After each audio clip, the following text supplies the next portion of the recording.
two myths that I just want to take a moment to call out. The first myth is this, that all you really need to do is know the Bible. All you really need to do is just know the Bible. And so we read the Bible, and we study the Bible, and memorize the Bible, and we write books about the Bible, and we talk about the Bible, and you all know me, so please don't misread me. I'm a huge fan of all of that. But here's the problem. We have been so deeply shaped by Western European history. So you have the Protestant Reformation, if you know about that, a few hundred years ago. You have Martin Luther, who's a great example, great leader in that movement. His theory of what he called sanctification at the time, which was kind of an old school way of saying spiritual formation, of how we change to become like Jesus, was twofold. He said we change through what he called the preaching of the gospel, and for Luther that was a sermon, so kind of evangelism and Bible teaching in his mind, and through the sacraments. He was still essentially Catholic in his view of the bread and the cup. And so for Luther, and he's just a great archetype, a whole bunch of other people from that era, the way that we change is you come to church on Sunday, you hear the preaching, you hear the sermon or whatever, you take the bread, you take the cup, you do that over time, and you're changed. Now, fast forward a few hundred years, you get to America, evangelicalism comes along that we're kind of the grandchild of, and essentially says goodbye to the sacraments. So right or wrong, this is a whole other teaching. Most followers of Jesus in America has a very low view of the body and the blood, and the plastic cup really does not help on that front. And so you're essentially left with the sermon. It's why you have so many church models that are essentially built around that 40-minute block right at the middle of everything. That's kind of what the whole church is about. But it's not just that. Really, more than the Reformation, more than all of that, the greatest effect was really Enlightenment, which most of you know has had just a massive effect on Western European consciousness. And, of course, you have the French philosopher René Descartes' famous line, "I think, therefore I what? Am. I think, therefore I am." He called human beings res cogitans in Latin, or thinking things in English. His view of what it means to be human has shaped our Western world and the way we approach church and discipleship in the West. The problem is, basically everybody now says, the dude was smart, but he was wrong. If he was right, if this view of what it means to be human was true, then we could just think something, know it in our head, and then go do it. Easy as that. How's that working for you? We could just read a book on health food and never eat sugar or dairy or meat again. Be really easy. We could just read a little teaching from Jesus about loving our enemy and be like, cool, got it, great, thank you. We could just read a little thing on, anxiety, and don't worry. What a great idea. Okay, let's not worry this week. The problem is that knowing something is not the same as doing it, which is still not the same as wanting to do it. Am I right? So a lot of stuff that you know, a lot of stuff that I know that I don't do, and frankly, I don't even want to do, even though I know it's right. So there's a way deeper problem here than the brain.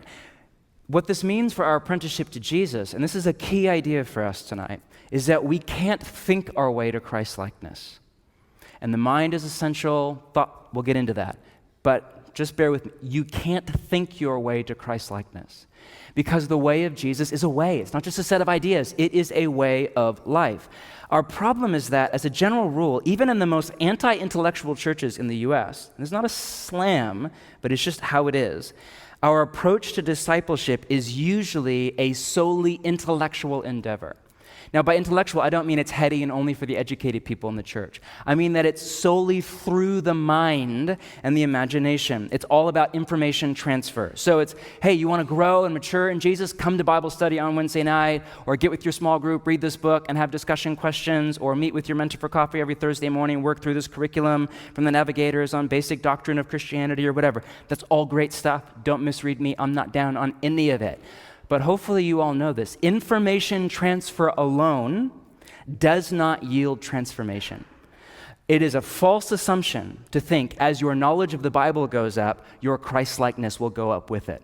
That might happen, that's the goal, but not necessarily. There's way more going on. So that's the first myth. All you need to do is know the Bible. Second myth, and that first one is more if you come from a Reformed background or Bible church background, or just you have no church background, but you're wired more intellectual or education or whatever. This one is a little bit more if you come out of a Pentecostal background or charismatic background or an artistic background. And it's this: you don't need to do anything. It's all God. So the famous cliche that gave rise to this is let go and what?